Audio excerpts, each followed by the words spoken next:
এটা আমাদের কিস্তি সুরক্ষা অ্যাপ। এখান থেকে আপনি নিউ সেলে যাবেন, তারপরে আপনার মোবাইলে অপশনে ক্লিক করার পর আপনি কাস্টমারের প্রথম ইএমআইটা স্ক্যান করবেন, তারপর দ্বিতীয় ইএমআই স্ক্যান করার পর এখানে আপনার অপশন থাকবে কাস্টমারের নাম, কাস্টমারের অ্যাড্রেস, তার ফোন নাম্বার এবং যাবতীয় অন্যান্য ডিটেলসের সাথে তার এনআইডি নাম্বার, সে কত টাকা ডাউন পেমেন্ট দিল এবং কতটা ইনস্টলমেন্ট দিল, এটা আপনি স্ক্রিনশট নিয়ে রেখে দিতে পারেন।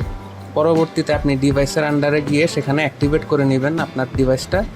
এরপর আপনি এখানে লিস্ট দেখতে পাচ্ছেন, আপনার কাস্টমার আপনার থেকে যারা ফোন পারচেস করেছেন সবার ডিটেলস এখানে আছে। যারা কিস্তি সময় মতো পে করে নেয় তাদেরটা ডিফল্টারের আন্ডারে পাবেন এবং অটোমেটিক্যালি লক করার পাশাপাশি আপনি ম্যানুয়ালিও লক করতে পারবেন। কাস্টমারের ফোন হার্ড রিসেট দেওয়ার পর এখানে 6 বারের অধিক ক্রমাগত ট্যাপ করার পর আপনার কিস্তি সুরক্ষা অ্যাপের কিউআর কোডটি স্ক্যান করলে কাস্টমারের ফোনে একটি অ্যাপ ইনস্টল করতে হবে, যেটির নাম হচ্ছে মাইলোন। আপনারা দেখতে পাচ্ছেন ডাউনলোড প্রক্রিয়া অলরেডি শুরু হয়ে গেছে। এখানে অ্যাকসেপ্ট অ্যান্ড কন্টিনিউতে ট্যাপ করতে হবে।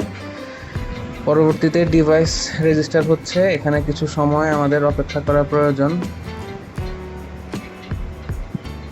গুগল সার্ভিসেসে আমরা এখানে অ্যাকসেপ্ট দিব। এরপর হচ্ছে আমরা দেখতে পাচ্ছি অলরেডি নোটিফিকেশন প্যানেলে যে মাইলোন অ্যাপটি ডাউনলোড শুরু হয়ে গিয়েছে। মাইলোন অ্যাপটি ইনস্টল হওয়ার পর আপনি যখন অ্যাপটি ওপেন করবেন এখানে নেসেসারি যে পারমিশনগুলো সেগুলো হচ্ছে দিয়ে দিতে হবে। এই যে আপনি দেখতে পাচ্ছেন আমরা নেসেসারি পারমিশনগুলো অ্যালাউ দিলাম। এরপর হচ্ছে ইএমআই স্ট্যাটাস যেটা সেটাকে অ্যাক্টিভেট করে দিতে হবে। তারপর আমি আমার অ্যাপ থেকে কাস্টমারের ফোনটি লক করলাম।